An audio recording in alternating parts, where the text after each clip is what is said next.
কদর যেন মিস না হয়। 21, 23, 25, 27, 29 নাকি খালি 27? আপনারা কি খালি 27?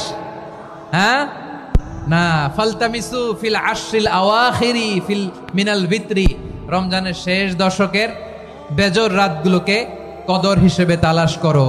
আল্লাহর হাবিব সাল্লাল্লাহু আলাইহি ওয়াসাল্লাম শেষ 10 দিন টানা ইবাদত করতেন, টানা ইবাদত।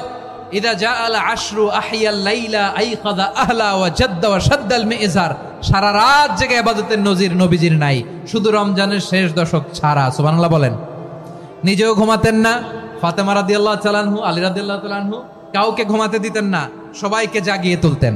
আমরা সারা রাত জেগে ইবাদত করব, রাজি আছেন তো? কদর যেন আমাদের মিস না হয়। আজকে থেকেই ক্যালেন্ডারে মার্ক করে রাখেন, সব কাজ পেছনে ফেলে, সব ব্যস্ততাকে পেছনে ফেলে ইবাদতের জন্য আমরা প্রস্তুত থাকবো কদরের রাতে। কোনোভাবে কদর যেন আমাদের মিস না হয়, ইনশাআল্লাহ বলেন তো সবাই।